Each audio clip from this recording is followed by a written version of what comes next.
जळगाव जामोद मतदारसंघाचा विचार केल्यास आजपर्यंत सत्ता भोगलेले आमदार तसेच निवडणूक रिंगणात इच्छुक असलेले उमेदवार यांचा विचार केल्यास जवळपास 80% लोक हे डॉक्टर या व्यवसायातून आलेले आहेत।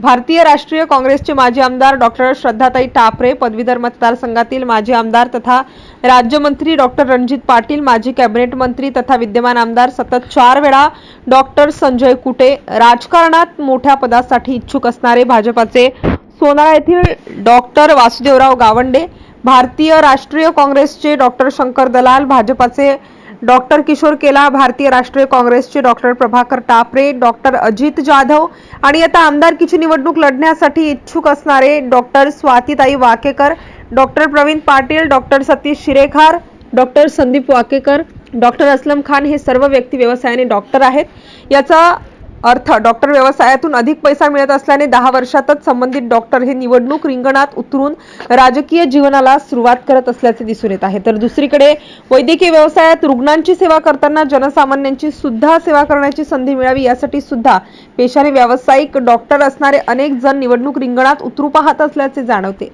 रुग्णसेवा करताना समाजातील जास्तीत जास्त लोकांच्या संपर्कात डॉक्टर येतात, त्यामुळे डॉक्टरांचा सामाजिक संपर्क खूप मोठा असतो। आज रोजी समाजामध्ये डॉक्टरांचा मोठ्या प्रमाणात आदर केला जातो।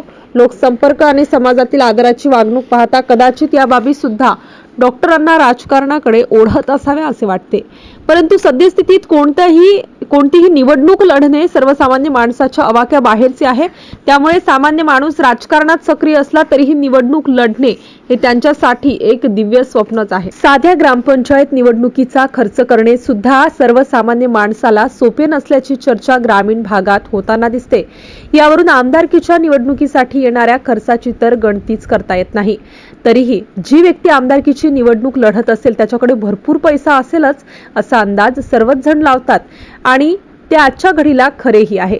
जळगाव जामोद विधानसभा मतदारसंघाचा विचार केल्यास आज रोजी आगामी विधानसभेसाठी मोर्चे बांधणी करत असलेल्यांमध्ये जास्तीत जास्त डॉक्टरांचीच नावे समोर येत असल्याने वैद्यकीय व्यवसायात भरपूर पैसा असल्यानेच ते निवडणूक रिंगणात बाशिंग बांधून तयार असल्याच्या विनोदी चर्चा गावागावात होताना दिसत आहेत।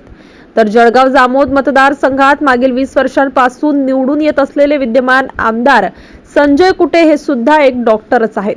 त्यामुळे सुद्धा मतदारसंघातील डॉक्टर निवडणूक रिंगणात येऊ पाहत असतील तर एक सर्वसामान्य नागरिक म्हणून त्यांचे स्वागतच आहे। त्यासोबत राजकारणात डॉक्टरांच्या रूपाने एक सुशिक्षित पिढी येत असेल तर आपल्या लोकशाही प्रधान देशाला त्याची नितांत गरज आहे। फक्त डॉक्टरांनी रुग्णसेवेसारखी नागरिकांची सेवा सुद्धा करावी एवढीच अपेक्षा। आणि येणाऱ्या 2024च्या विधानसभा निवडणुकीमध्ये जळगाव जामोद मतदारसंघात एक डॉक्टरच निवडून येणार अशी भविष्यवाणी असल्याने जास्तीत जास्त डॉक्टर निवडणूक रिंगणात आपली ताकद दाखवत आहेत एवढे मात्र खरे।